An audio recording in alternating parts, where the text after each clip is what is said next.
आज मैं आपको अपने लाइफ के बारे में और कैसे एजुकेशन ने मेरी लाइफ को बदला उसके बारे में कुछ बताऊंगा।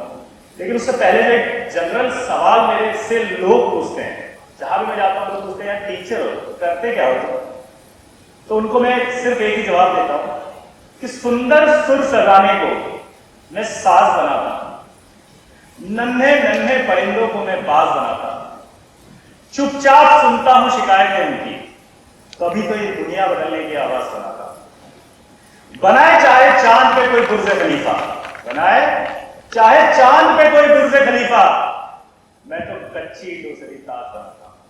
और समंदर तो परखता है, समंदर तो परखता है हौसले कश्तियों के, मैं तो डूबी हुई कश्तियों से जहाज बनाता हूं। तो मेरा जो सफर शुरू हुआ उसके पीछे भगवान की क्या इच्छा थी ये तो मुझे नहीं पता, लेकिन एक सफर जो शुरुआत हुई वो बहुत ही नॉर्मल हुई।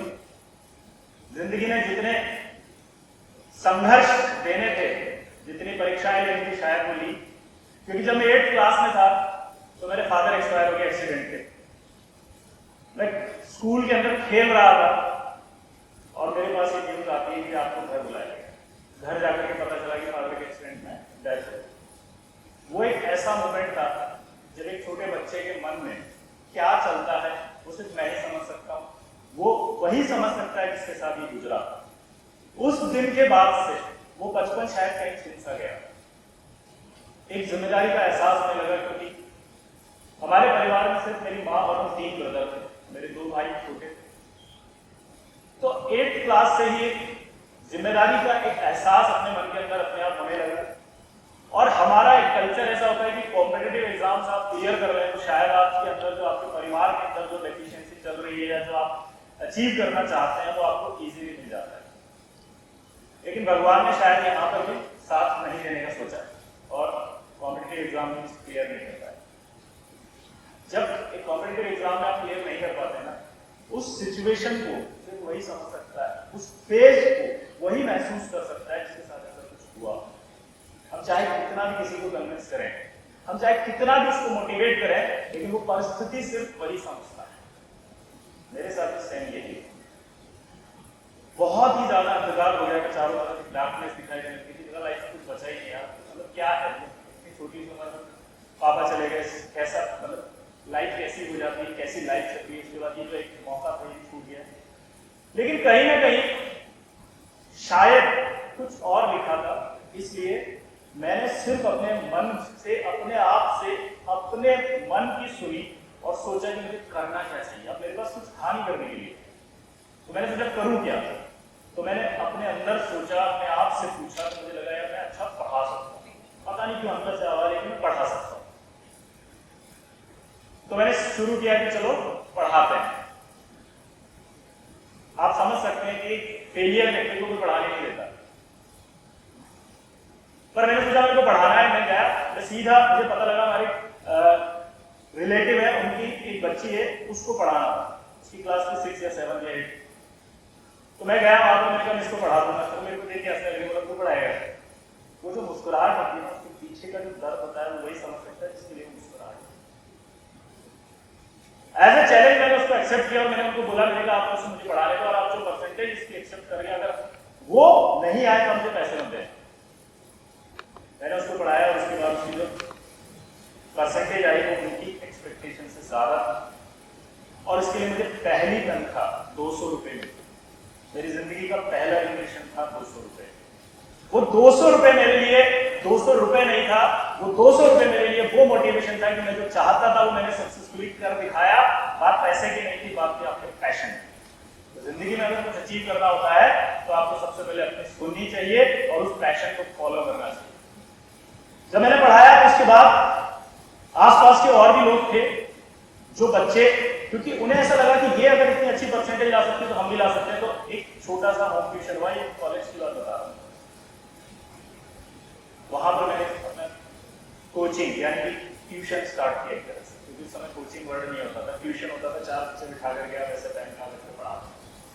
वहां से जब स्टार्ट किया तो उनका परसेंटेज अच्छा आने लगा। तो छोटा सा ट्यूशन सेंटर था, वहां पर मेरी बात हुई, वहां से स्टार्ट किया मैंने। और वहां से जब स्टार्ट करते गए, जर्नी स्टार्ट हुई, लेकिन उस पैशन के साथ जो मेरे अंदर था, जो मुझे लगता था कि एजुकेशन जो है वो एजुकेशन आपको अपने लिए नहीं दूसरों के लिए करनी है, तभी आप सक्सेसफुल हो सकते हो। इसी पैशन के साथ पढ़ाता गया और एक दिन मैं बंसल क्लासेस के अंदर हेड एचओडी एकेडमिक हेड था। लेकिन उससे पहले जब मैं पहली बार वहां गया तो वहां जाने पर भी ऐसा कुछ नहीं था कि जाते ही मुझे हेड पोजीशन मिल जाएगी। मैं बहुत नॉर्मल बैच होता था, वहां पर एक सीक्वेंसिंग होती थी जिसके अंदर एक ऐसा बैच भी होता था जहां पर स्टूडेंट्स के शायद ही पास नहीं हो सिलेक्ट नहीं, इस तरह का एक बैच होता था। वहां मुझे पढ़ाने का मौका मिला। जब मैं पढ़ा रहा था तो पढ़ा के जब मैं बाहर निकला तो एक फेलिसिटेशन फंक्शन होता है जिसके अंदर ये होता है कि जितने भी टॉपर्स होते हैं उनको हम बुला करके उनको फेलिसिटेट करते हैं, उनका सम्मान करते हैं। तो मुझे लगा मेरा पढ़ाया हुआ तो होगा ही, मेरे को ऐसा जैसे मैं बाहर बैठा था बाइक के ऊपर, अचानक एक लड़की आई और मेरे पाँव छूने के बाद मैं शॉक हो जाता हूँ कि यार ये क्या हुआ, इसने मेरे पाँव क्यों छुए। तो उस लड़की ने जो स्टेटमेंट दिया वो मेरी जिंदगी का सबसे बड़ा टर्निंग पॉइंट था। उस दिन मुझे अपने ऊपर एक रेस्पॉन्सिबिलिटी का एहसास हुआ कि उस लड़की ने मुझसे कहा कि सर मैं आपकी वजह से सिलेक्शन हुआ, मैं आपकी वजह से सिलेक्ट हुई हूँ, मेरा बैच B4 है और मेरा नाम खुशबू है, सर आप नहीं होते तो मैं सेलेक्ट नहीं हो पाता। और जब उसने उसकी सफलता का क्रेडिट मुझे दिया और ये कहा कि आप नहीं होते तो मैं नहीं हो पाती, ये एक लाइन मेरी जिंदगी का ऐसा टर्निंग पॉइंट था कि उसके बाद से मैंने खुद अपने मन में ये सोचा कि आज के बाद मैं क्लास में जब भी पढ़ाऊंगा तो मैं ये नहीं सोचूंगा कि मैं 200 के लिए पढ़ा रहा हूं, मैं ये सोच के पढ़ाऊंगा कि शायद कोई एक ऐसा बच्चा जो सेलेक्ट होना चाहता हो उसके लिए पढ़ाना है, उसको उस मंजिल तक ले जाना है जहां तक वो जा सकता है। यही थॉट रही और उसके बाद जो है ईश्वर ने मेरी सुनी और मैंने अपने इस 22 साल के करियर में IIT के अंदर AIR 1, 2, 3, 6, 8, 9, 10, 12 थाउजेंड ऑफ आइटम्स को अपनी मंजिल तक पहुंचाया। चाहे वो केमिस्ट्री ओलंपियाड की बात हो, उसमें गोल्ड मेडल की बात हो, सिल्वर मेडल की बात हो, ब्रॉन्ज मेडल की बात हो, चाहे वो टॉप यूनिवर्सिटीज हो पूरे वर्ल्ड की उनकी बात हो, MIT की बात हो, स्टैनफोर्ड यूनिवर्सिटी की बात हो, प्रिंसटन यूनिवर्सिटी की बात हो, चाहे वो आपके पेंसिल्वेनिया यूनिवर्सिटी की बात, ऐसी जर्नी भगवान ने शायद मेरे लिए सोच रखी थी। ये बात मुझे पता चला जब आज मैं यहाँ पर खड़ा होकर के सोचता हूँ इस चीज। और जिंदगी में ऐसे कई पल आते हैं जब आपको नहीं पता होता कि आप जो कर रहे हैं उससे दूसरों को क्या फायदा हो सकता है, क्योंकि एजुकेशन एक सबसे बड़ा वरदान है। अगर आप उसे पैशन मान के करते हो, आप उसे अपना मान के करते हो, आप ये नहीं सोचते कि ये पेशा है, अगर आप ये सोचते हैं कि जिम्मेदारी है, तो इस जिम्मेदारी से बढ़कर आपको कोई और जिम्मेदारी मिलेगी, क्योंकि आप नेशन बिल्ड करते हैं। एक बार मैं क्लास में पढ़ा रहा था, बड़ा खुश होकर पढ़ा रहा था, अचानक से NDTV इंडिया वाले मेरी क्लास के अंदर एंटर होते हैं कैमरा लेकर के और बोलते हैं आपका इंटरव्यू लेना है। शॉक हो गया, मैंने कहा ये क्या हुआ, मैंने तो ऐसा कुछ करा नहीं, मैं तो किसी को कुछ बोलता भी नहीं, मैं तो डांटता भी नहीं क्लास में, फिर मैंने क्या कर दिया, क्या हो गया, किस बच्चे ने क्या कंप्लेन कर दी। वो बोलते हैं आपका एक स्टूडेंट लाइव चल रहा है, इसने आपका नाम लिया, आपको बुलाया है, तो आप प्लीज आप इंटरव्यू दीजिए। मेरा कौन सा स्टूडेंट, उसका नाम था वात्सल्य चौहान। वात्सल्य चौहान पहली बार जो है फर्स्ट अटेम्प्ट में सेलेक्ट नहीं हुआ, 9000 रैंक आया उसका। वो आया मेरे पास, बोला सर मैं प्राइवेट कॉलेज ले रहा हूँ। मैंने कहा क्यों, तुम रिपीट कर लो। बोला सर पापा से बात कर लो। मैंने पापा से बात की, मैंने कहा इसको रिपीट कराइए, एक चांस और है, ये बहुत अच्छा बच्चा है और ये कर लेगा। तो उसके पापा ने उधर से फोन पे कहा कि सर मेरा पॉकेट अलाउ नहीं करता। मैंने कहा आपके पास ट्रेन के टिकट के पैसे हैं? बोला हाँ। मैंने कहा टिकट कटा के भेज दो, बाकी मैं कर दूंगा व्यवस्था। अगले दिन वो आपकी एक रजिस्टर और एक पेन से यहाँ पर बैठा था कोटा स्टेशन। वो आया, बोला सर मैं आ गया। उसको हम पढ़ाया, पूरी शिद्दत से पढ़ाया, उसकी रैंक आई 382 रैंक। वो बिना मिले चला गया, बिना मिले चला गया, कोई बात नहीं। 4 साल के बाद जब मैं क्लास ले रहा हूं तो NDTV वाले मेरी क्लास के अंदर कैमरा लेके खड़े हैं और बोल रहे हैं कि आपका वो स्टूडेंट है वात्सल्य चौहान जो आपका इंतजार कर रहा है। मैंने बोला क्यों कर रहा है? क्योंकि सर उसे इंडिया का हाईएस्ट पैकेज मिला है 1,20,00,000 का माइक्रोसॉफ्ट रेडमंड से, और उसने कहा है कि सर की वजह से मिला है, क्योंकि उस दिन अगर सर मुझे ये नहीं कहते कि तुम ड्रॉप ले और IIT की वापस प्रिपरेशन कर, और वो अगर इस प्रिपरेशन का खर्चा नहीं उठाते और मुझे नहीं पढ़ाते तो शायद मैं आज इस मुकाम में नहीं होता। इसलिए वो चाहता है कि आपकी लाइफ में आए और उसके साथ इस लाइफ को साझा करें। That is the biggest achievement जो आपके लाइफ को चेंज कर देता है। क्योंकि जब एक स्टूडेंट आपको ये कहता है कि आपकी वजह से हुआ है, वो भी 4 साल बाद, 4 साल बाद अगर आपसे कुछ कहा जाता है, 4 साल बाद आपका कोई स्टूडेंट आपको याद करता है, तो ये पेशा नहीं, एक जिम्मेदारी हो जाती है। और ये जिम्मेदारी आज नहीं खत्म होगी, शायद ये हमारे लाइफ टाइम तक चलती है, जो हम अपनी जिंदगी को दूसरों के लिए एजुकेशन में समर्पित कर देते हैं। मैंने अपनी लाइफ में सिर्फ एक चीज सीखी कि कई सारे बच्चे ये बोलते हैं, आप जितने भी बच्चे यहाँ बैठे होंगे, शायद आप में से कई बच्चे ये सोचते होंगे कि सर हम तो एवरेज स्टूडेंट हैं, इस वजह से हमारी रैंक नहीं आई, या हम सेलेक्ट नहीं हुए, या हम कुछ कर नहीं सकते।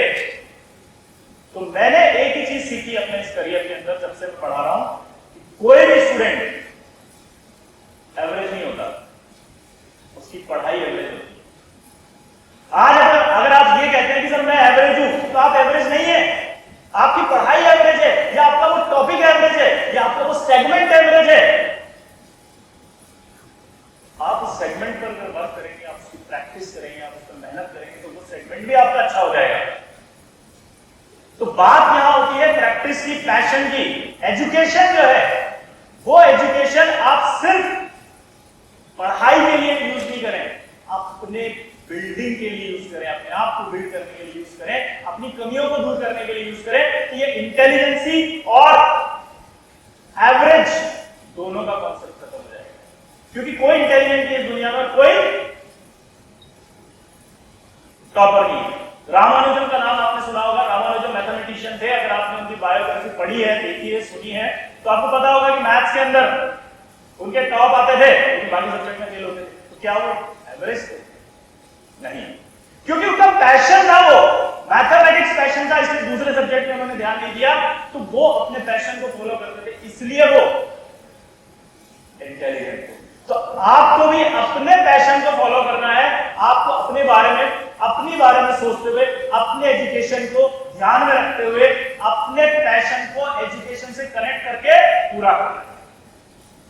कई बार आपकी जिंदगी में ऐसे इंसिडेंट आएंगे जब आपको अपनी जिंदगी का एहसास होगा कि आप क्यों कर रहे हैं, ये किस लिए कर रहे हैं, क्या करने के लिए आप आए हैं।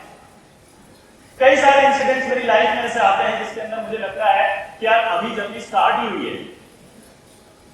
एक बीइंग अ टीचर, अगर आप आईआईटी के कोचिंग कराते हैं तो आपका सपना होता है कि आपका बच्चा बहुत अच्छी रैंक लाए। तो जब 2014 की बात बताता हूं कि 2014 में फर्स्ट रैंक आई चित्रांगपुर। हमें ऐसा लगता है कि यार बच्चे जो हैं जब टॉपर होते हैं या टॉप कर लेते हैं तो शायद उनका एटीट्यूड चेंज हो जाता है। This is wrong. अगर आप अपनी मेहनत और अपने पैशन के साथ काम करते हुए आगे बढ़ रहे हैं तो शायद आपको कोई नहीं भूल सकता।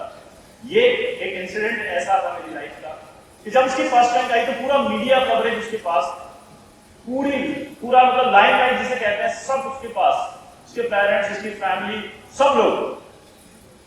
लेकिन उसके एक वर्ड ने उस एहसास को बदल दिया, जो एहसास हमें उसकी फर्स्ट रैंक लाने पर हुआ।